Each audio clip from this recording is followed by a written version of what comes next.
Chers auditeurs de Radio Maria, bonjour. Il est l'heure de retrouver le Père Mathieu pour la catéchèse. Chers amis auditeurs et auditrices de Radio Maria, joie de vous retrouver aujourd'hui en ce jour béni que le Seigneur nous donne. Plongeons dans cette catéchèse en la confiant à la Reine des Saints, la Vierge Marie. Je vous salue Marie, pleine de grâce, le Seigneur est avec vous. Vous êtes bénie entre toutes les femmes, et Jésus, le fruit de vos entrailles, est béni.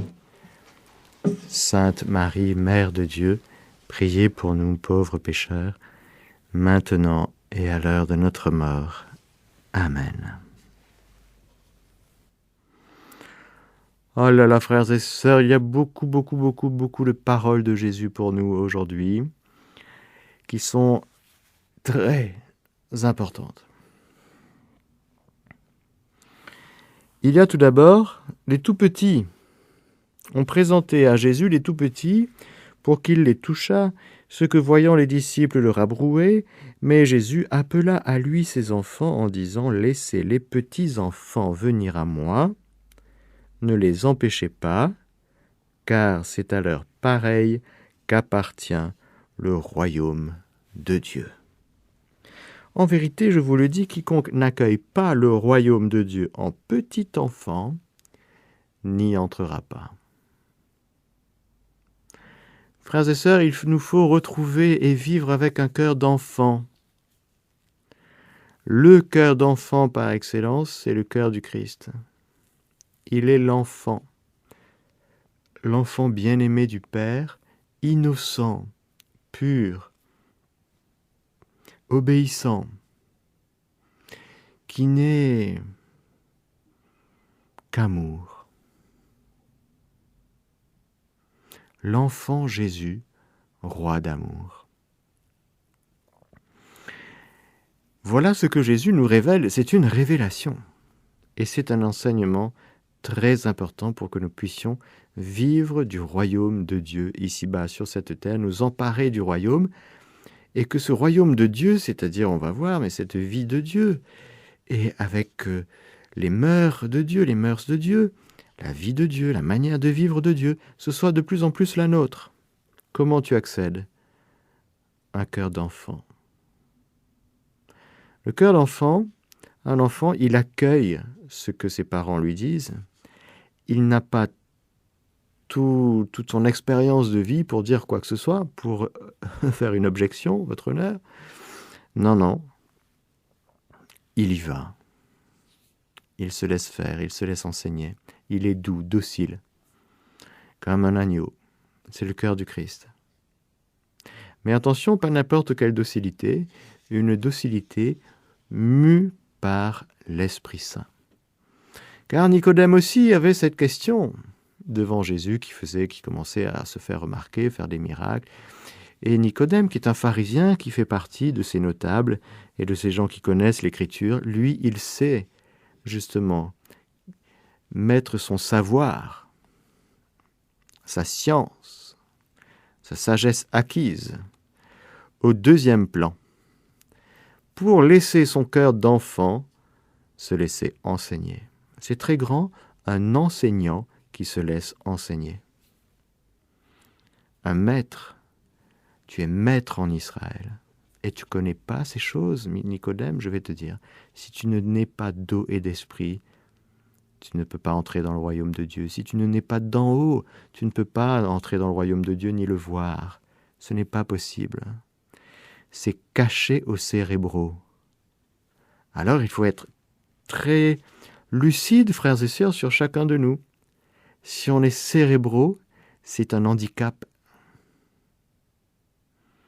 Et on peut se réfugier un petit peu dans l'aspect cérébral de notre vie, l'aspect raisonnable, on raisonne, on réfléchit. Et en occultant cette démarche première du cœur qui est de se laisser attirer, de se laisser enseigner, de recevoir ce que Dieu nous donne, avec un cœur de pauvre. Et alors là, la pauvreté de cœur est très importante. C'est juste après, frères et sœurs. Jésus nous parle d'abord d'un cœur d'enfant. Ensuite, il y a un notable qui l'interroge en disant « Bon maître, que me faut-il faire pour avoir en héritage la vie éternelle ?» C'est comme ça la question de notre vie, non? C'est pas ce qu'on va manger, boire, ce dont nous allons nous vêtir, ce n'est pas... Non, c'est pas ça la question, c'est la vie éternelle. Tu fais quoi pour l'éternité, toi? C'est même pas la question du week-end, tu fais quoi vendredi soir, samedi soir ou dimanche? Bon, dimanche, tu vas à la messe, normalement. Mais tu fais quoi pour l'éternité? C'est quoi ta vie éternelle? Tu vas vivre quoi? Après ta mort, tu vas vivre quoi? Parce qu'après ta mort, enfin, à la mort, il n'y a rien, ça s'arrête pas, hein. La mort, c'est le terme de la vie d'ici-bas. Mais tu fais quoi après? Une fois que tu auras franchi la mort, tu fais quoi? Ah ben, je sais pas. Ah mais si, tu dois savoir. Il y a des choses que tu dois savoir. Il y a des choses que l'Église t'enseigne. Il y a des choses que le Christ t'enseigne sur la vie éternelle, sur la vie après la mort. Et si tu écoutes bien, tu verras que ce dont tu es appelé à vivre après ta mort, a un lien direct et immédiat avec ce que tu vis aujourd'hui, dans ta journée d'aujourd'hui. Ce n'est pas déconnecté, au contraire. Tu auras l'éternité de ta journée d'aujourd'hui. Je répète, tu auras l'éternité de ta vie d'aujourd'hui.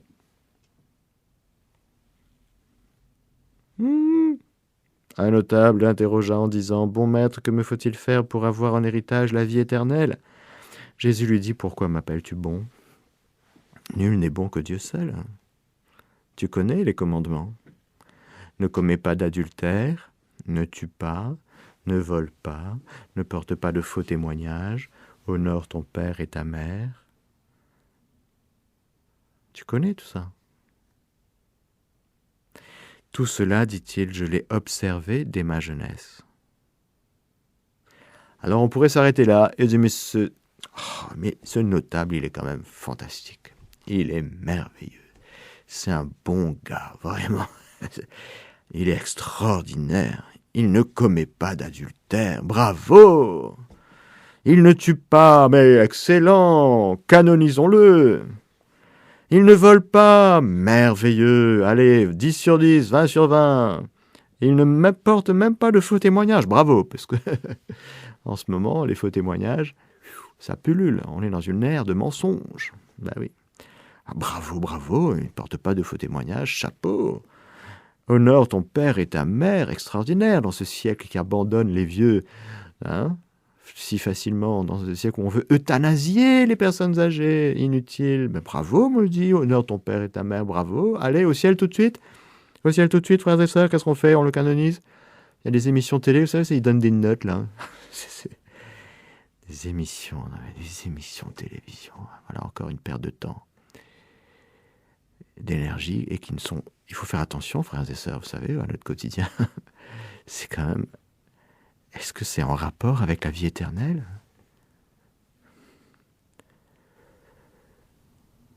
Entendant cela, Jésus lui dit, « Une chose encore te fait défaut. Tout ce que tu as, vends-le. Et avec l'argent que tu auras gagné par la vente, tu vas pas t'enrichir encore plus. Non, tu vas pas construire des greniers, tu vas pas détruire des greniers pour agrandir des plus grands, pour mettre toute ta récolte dedans. Parce que si ce soir tu te dis, ben, c'est bon, j'ai de quoi tenir, mange, bois, profite de la vie, profite. Insensé, intelligence déficiente, comme dit l'araméen. Pauvre fou, insensé, ce soir même on te redemande ta vie. Alors, tout ce que tu as, vends-le et distribue-le aux pauvres. Et tu auras un trésor dans les cieux. Pourquoi? Parce qu'ils ne peuvent pas te le rendre aujourd'hui. À la résurrection, ils te le rendront. Tu auras un trésor dans les cieux. Puis, viens, suis-moi. Mais lui, entendant cela, devint tout triste, car il était fort riche. En le voyant, Jésus dit, Comme il est difficile à ceux qui ont des richesses de pénétrer dans le royaume de Dieu.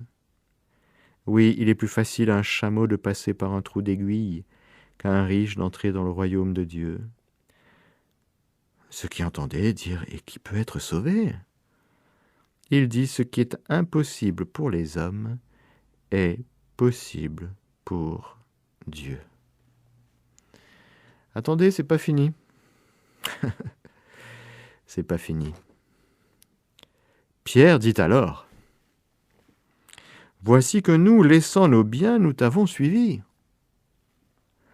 Il leur dit, « En vérité, je vous le dis, nul n'aura laissé maison, femme, frère, parents ou enfants, à cause du royaume de Dieu, qui ne reçoivent bien davantage en ce temps-ci et dans le monde à venir la vie éternelle. »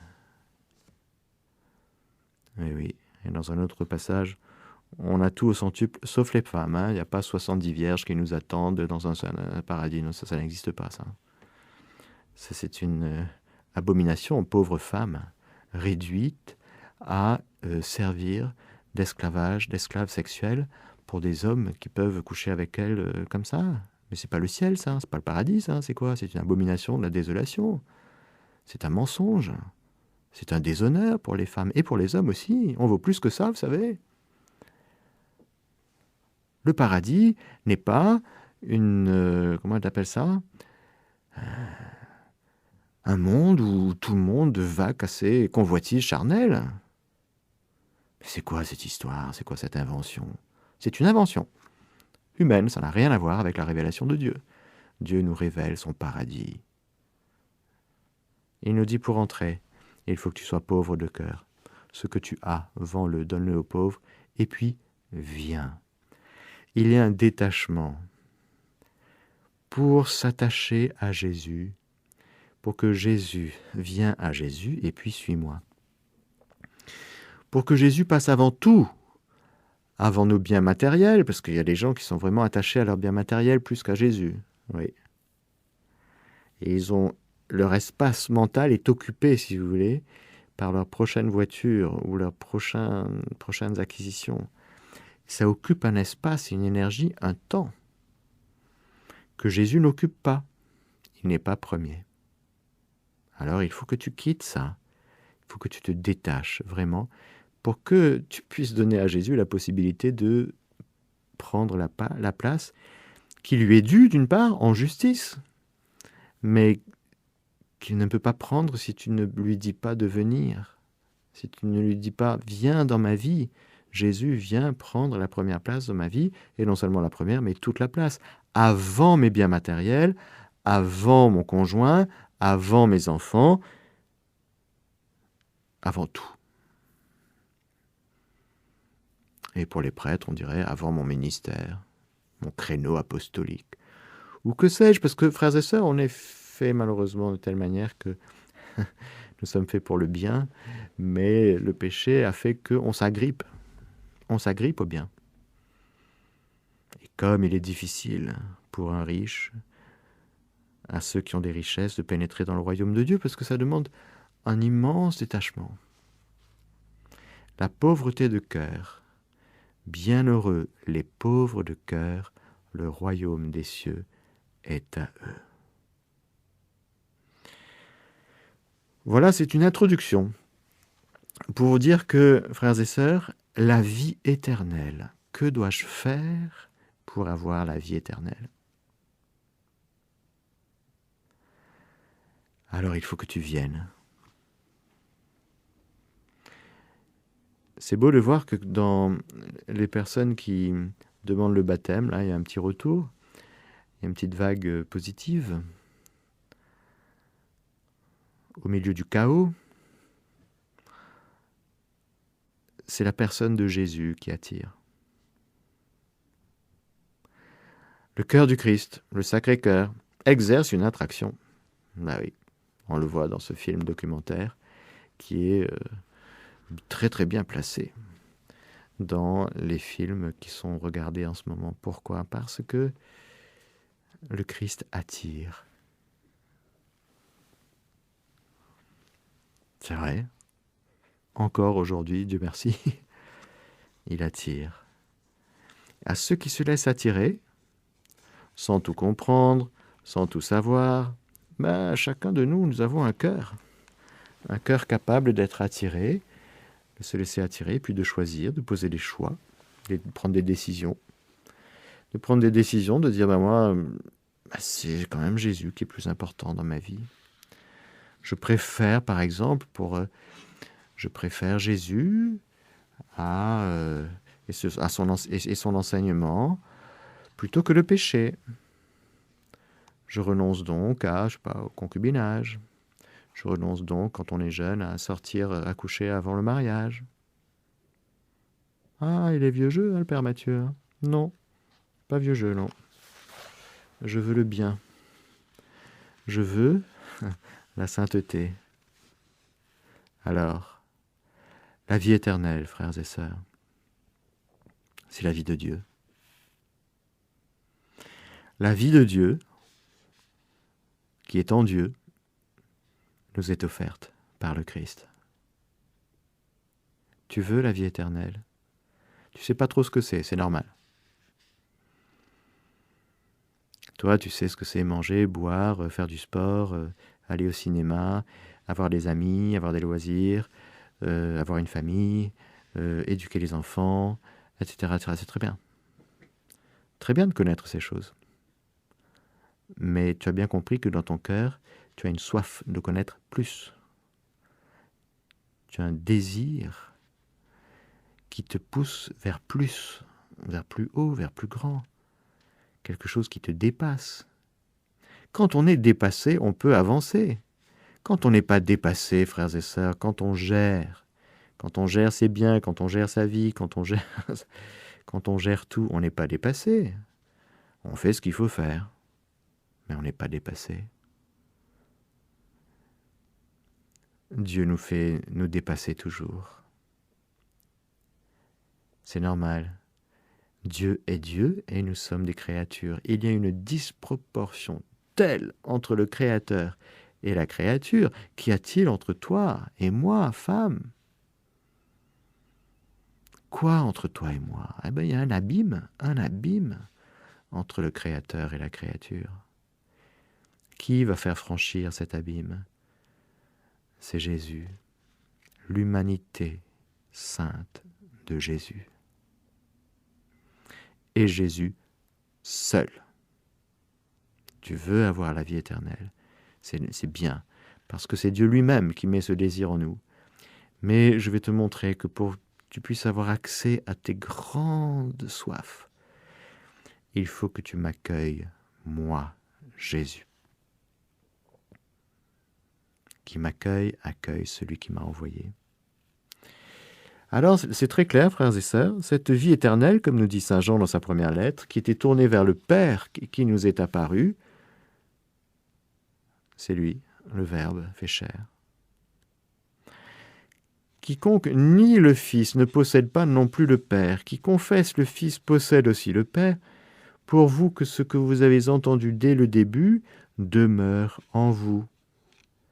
Si en vous demeure ce que vous avez entendu dès le début, aussi vous demeurerez dans le Fils et dans le Père. Or, telle est la promesse que lui-même vous a faite, la vie éternelle. Et voici ce témoignage, c'est que Dieu nous a donné la vie éternelle et que cette vie est dans son Fils.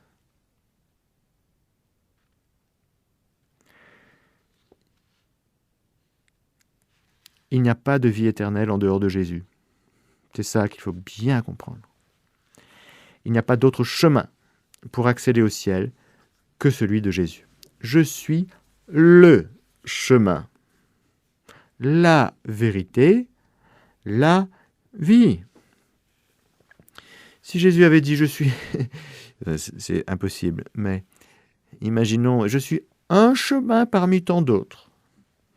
Je suis une vérité parmi tant d'autres, et je suis quelqu'un qui donne du peps parmi tant d'autres.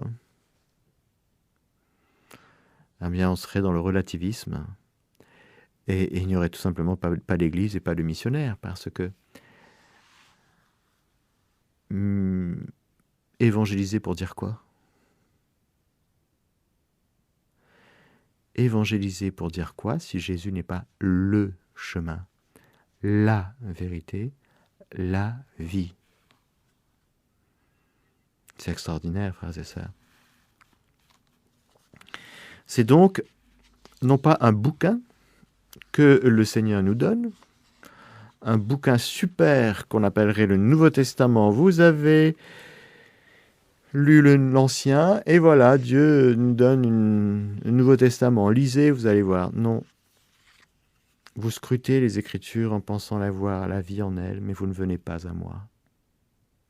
Parce que toute l'Écriture ne parle que du Christ, depuis le premier verset de la Genèse jusqu'au dernier du livre de l'Apocalypse. Et donc lire l'Écriture en n'allant pas à Jésus, en n'accueillant pas Jésus dans sa vie, c'est vraiment rester à quai, sur un banc, en train de lire, alors que le train passe. Bon, c'est un mauvais exemple, parce qu'en ce moment, en France, les trains... Ouais. Mais vous avez compris. Nous accueillons Jésus, frères et sœurs, par la foi, pas par la sympathie. Ce n'est pas parce qu'on trouve Jésus sympa et que nous aimons son message que nous avons la vie éternelle. Non. Les sympathisants de Jésus ne sont que les sympathisants. Il faut avoir la foi, être croyant. Ta foi t'a sauvé. Nous accueillons la personne de Jésus et son mystère dans la foi, dans l'amour, même imparfait. Et n'attendons pas d'être parfaits pour accueillir Jésus. Ce serait vraiment non seulement une erreur, mais se faire avoir par le diable. Parce que le diable pousse très fort du côté, justement, de l'idéalisme. Pour accéder à Jésus, il nous dit, il faut que tu fasses plein de trucs. Et souvent des trucs que tu n'arrives pas à faire. Tu n'arrives jamais à la hauteur de ce que tu as prévu de faire. Tu vois, tu n'es pas capable. Tu ne mérites pas la vie éternelle, tu ne mérites pas Jésus. C'est tout le temps le mensonge du côté du diable qui pousse très fort du côté de une vie spirituelle à notre hauteur à nous et qui vient de nous, notre programme à nous de vie spirituelle. Quand ça vient de nous, ça arrive toujours à la déception, à la déprime et à la culpabilité. Le diable est prince et roi de la culpabilité, parce qu'il nous pousse toujours vers des pratiques qui nous font constater qu'on n'y arrive pas, qu'on ne peut pas y arriver. Alors voilà, frères et sœurs, Jésus nous dit, je ne suis pas venu pour les justes, mais pour les pécheurs. Tu n'y arrives pas, c'est normal. Pour les hommes, c'est impossible. Mais pour Dieu, c'est possible. Tu peux être sauvé. Tu peux accéder à la vie éternelle parce que la vie éternelle nous est offerte par Jésus. Et en ouvrant ton cœur dans la foi, par la foi, à la personne de Jésus, à sa parole, à son mystère, tu vas entrer, tu vas découvrir que dans ton cœur, il y aura de la vie. Une vie que tu ne produis pas toi, une vie qui vient de Dieu. Tu vas devenir de plus en plus vivant, parce que tu étais mort avec tes pensées mondaines. Tu étais mort avec ta manière de vivre mondaine, ta manière d'aimer mondaine, avec ton ego, ta convoitise, avec ton être charnel. Au fait, tu étais mort, tu ne produisais que de la corruption.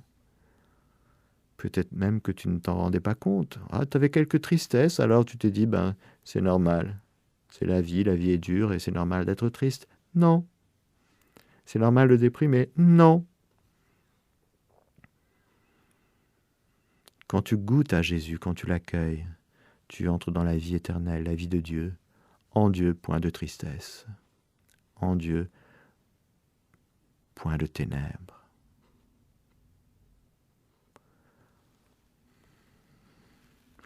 Voilà, frères et sœurs, notre vie. Notre vie, ici-bas, c'est d'entrer dans la vie éternelle. Une fois que nous avons accueilli cette vie éternelle, qui nous est par exemple advenue par le baptême, qui a fait de nous une créature nouvelle. Et encore une fois, le sacrement du baptême, c'est l'avènement sacramentel de la vie de Dieu.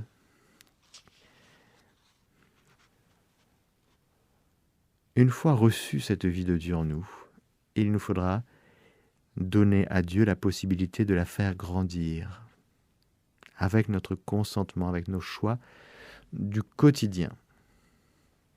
C'est ainsi que cette vie éternelle que nous avons reçue, et qui est la vie de Dieu en nous, la vie du Christ en nous, la vie dans l'Esprit Saint, demande à grandir. Comment la faire grandir? Et là, le Seigneur nous donne tout ce qu'il faut pour que nous puissions grandir dans cette vie nouvelle, dans cette vie divine, dans cette vie éternelle que nous avons reçue. Il nous donne bien sûr sa parole. Il nous donne bien sûr, alors sa parole, pour que nous en prenions possession. Il faut s'emparer de la parole de Dieu, il faut la faire sienne. Il faut la prendre pour ce qu'elle est, c'est-à-dire non pas une parole d'homme, mais une parole de Dieu, qui agit en nous, dans nos cœurs, les croyants. Parce que si on tourne autour de la parole en disant, en restant dans le contexte dans lequel ça a été écrit, c'est intéressant si vous voulez.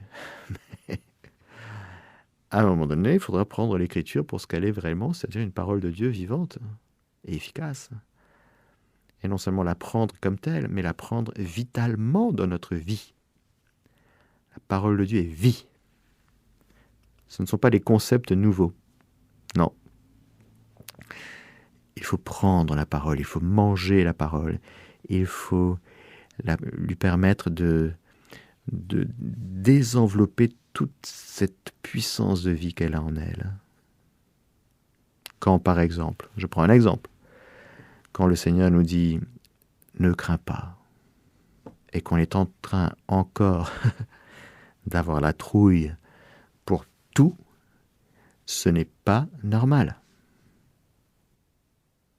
Alors, il faut que tu prennes cette parole, ne crains pas.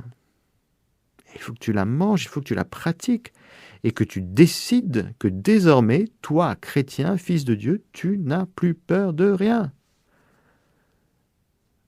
Parce que le Seigneur a dit dans sa parole, par exemple, que rien ne pourra te nuire. Alors si tu vis encore en train de te protéger de tous les ennemis, de tous les dangers, et de tous les complots qu'il y a dans ce monde qui te veulent du mal, là, t'es pas croyant en fait. Tu n'as pas pris la parole de Dieu dans ta vie. Peut-être que tu as choisi 2-3 paroles de Dieu qui te font guili-guili, mais prends cette parole qui va te faire grandir. Ne crains pas. Par exemple, je prends l'exemple de la peur. Cette parole de saint Paul qui te dit, l'Esprit Saint fait de nous des gens qui n'ont plus peur. Alors il faut que tu prennes cette parole parce qu'elle est vérité et elle est vie. Quand tu la prends 1 fois, 2 fois, 15 fois dans ta journée, qu'est-ce qui va se passer? Tu vas grandir dans la paix. Tu vas grandir dans l'assurance. Tu vas grandir dans la foi. Tu vas grandir dans ton attachement à Dieu qui te parle en vérité, qui te donne sa parole pour que tu la mettes en pratique. Donc, parole de Dieu, très important. Et puis il y a tous les sacrements de l'Église, bien sûr, et puis la prière, pratique de charité. Bref, n'oublie pas la confession et n'oublie pas l'Eucharistie. Parce que la confession vient vraiment te laver, te donne accès au sang du Christ, qui fait de toi encore une fois une créature nouvelle. Et tu as besoin, comme nous avons besoin de nous laver tous les jours, notre corporéité, notre corps. Pourquoi notre âme, on la laisse dans un état délabré? C'est mystérieux, ça. On est prêt à faire toutes les chirurgies esthétiques possibles et imaginables, Mais notre âme, non, n'a pas besoin. Ah si, ô combien ton âme spirituelle a besoin d'être lavée régulièrement. Sinon, ça s'encrasse. Ouh là, ça s'encrasse vite d'ailleurs. Alors la confession, très important. L'Eucharistie, très important. La prière, bien sûr. L'adoration, la méditation, la contemplation, la louange, l'intercession, bref, toutes les formes de prière. Le rosaire. L'exercice de la charité, non seulement à l'égard de Dieu, mais à l'égard des frères. Tout cela, frères et sœurs, nous porte à arriver au soir de notre vie où nous connaîtrons ce que l'Église, enfin l'Écriture, l'enseignement de l'Église, Jésus lui-même, nous parle d'un jugement. Au soir de notre vie, nous passons en jugement.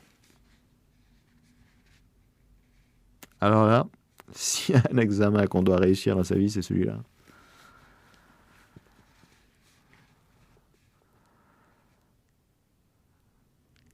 Catéchisme de l'Église catholique, paragraphe 1021.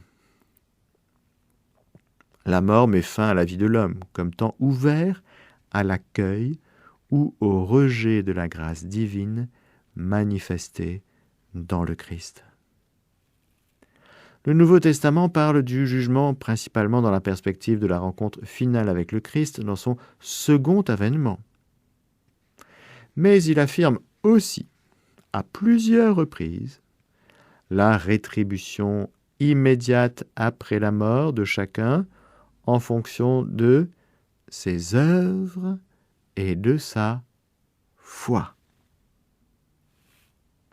La parabole du pauvre Lazare, la parole du Christ en croix au bon larron, ainsi que d'autres textes du Nouveau Testament parlent d'une destinée ultime de l'âme qui peut être différente pour les unes et pour les autres. Eh oui, je ne sais plus qui chantait « Nous irons tous au paradis ». C'est faux, c'est faux, c'est faux, c'est faux. Mangeons et buvons, car demain nous mourrons. Ah non, ça nous prépare à un mauvais quart d'heure. Et ça nous prépare une éternité compliquée. Frères et sœurs, nous sommes déjà passés de la mort à la vie avec le Christ. Et il faut s'entraîner à aller au ciel. Il faut être prêt. S'entraîner à être prêt. Voilà une belle manière de vivre sur la terre. S'entraîner à être prêt. Alors là, il faut savoir 2-3 choses que je vous ai déjà dites dans cette catéchèse. Je vous ai fait passer, j'ai souligné le fait que l'importance de la personne de Jésus. Qui est Jésus? Pour vous, qui suis-je? Un prophète? Quelqu'un de bien? Si Jésus est ton sauveur, ton rédempteur, ton ami, ton époux, c'est bien. À ce moment-là, tu es bien préparé, tu es dans la bonne voie. De sorte qu'au soir de ta vie, lorsque tu entendras Jésus qui te dira « Tu es prêt ?» tu reconnaîtras la voix du bon berger. Parce que mes brebis écoutent ma voix et elles me suivent. Nous nous donc prédisposons, j'allais dire positivement, à accueillir pour le dernier acte que nous poserons ici-bas, pour accueillir la parole de Jésus, son amour, sa miséricorde, sa lumière. Parce que justement, toutes ces choses, sa personne, sa parole, son amour, sa lumière, sa miséricorde, nous l'aurons déjà fréquenté ici-bas. Plus nous fréquentons Jésus, plus il prend, voilà, c'est notre compagnon du quotidien, en tout, dans le détail, plus nous nous disposons joyeusement, vraiment joyeusement, à aller au ciel. Nous n'allons pas au ciel pour fuir la vie d'ici-bas ou par peur de l'enfer, non. Nous allons au ciel par amour, en nous laissant attirer par le Seigneur qui nous aime, en accueillant une dernière fois dans notre corporéité, car encore une fois, après, ce sera trop tard. Il nous sera fait selon notre choix. Notre dernier acte, notre dernier choix ici-bas sera de choisir de nous jeter dans les bras de Jésus et de la vie éternelle, ou pas.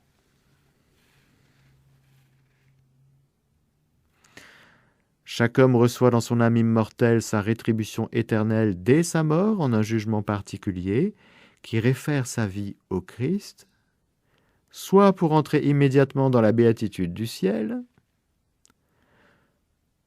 soit pour se damner immédiatement pour toujours. Eh oui, l'enfer existe, et ce n'est pas pour les animaux. C'est pour les anges qui ont dit non pour toujours, et ce sont pour les êtres humains qui disent non pour toujours.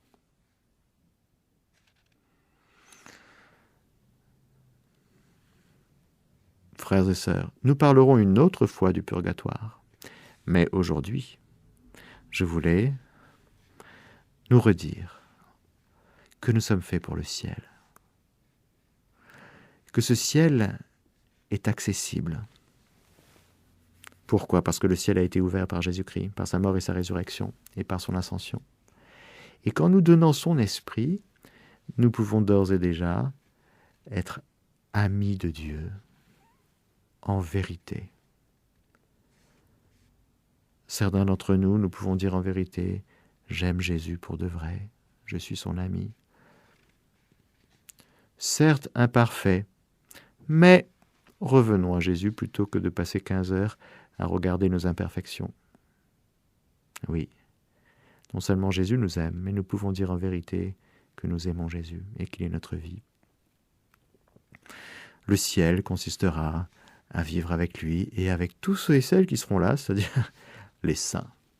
Voilà, une foule immense, dans une béatitude que nous aurons désirée ici-bas et que nous aurions approchée par la foi. Et la foi se terminera, elle va éclore à la vision béatifique. C'est sa finalité profonde, connaître Dieu. La foi nous donne de connaître Dieu tel qu'il est. Et voilà que nous n'aurons plus besoin de la foi et que nous serons dans la vision béatifique. Nous n'aurons même plus besoin de l'espérance parce que espérer, c'est toujours un bien qu'on n'a pas, qu'on ne possède pas. On touche, on garde dans l'espérance des biens qu'on espère. Mais une fois que le bien est là, possédé, on n'a plus besoin d'espérance. Alors il n'y aura plus que la charité, ce feu dont nous pouvons déjà brûler. Et c'est de cette charité dont nous vivons ici-bas, dont nous pourrons encore vivre là-haut. Voilà, frères et sœurs, c'est de cette charité que les saints vivent. Et si nous voulons vraiment prendre au sérieux notre vie, entrer dans les vraies dimensions de notre vie ici-bas, demandons au Seigneur de nous y aider et demandons aussi aux saints, la Vierge Marie en premier, et puis tous les saints qui sont des gens comme nous et qui ont posé les bons choix. Oui. Un saint, c'est celui qui fait le bon choix dans sa vie. Voilà. Oui. Alors demandons-leur de nous aider à vivre du ciel sur la terre, pour qu'au soir de notre vie, le ciel soit notre demeure éternelle. Amen. En attendant que le Seigneur Tout-Puissant vous bénisse, le Père, le Fils et le Saint-Esprit. Amen. Chers auditeurs de Radio Maria, c'était la catéchèse du Père Mathieu. Vous pourrez écouter la rediffusion sur le site radiomaria.fr ou l'application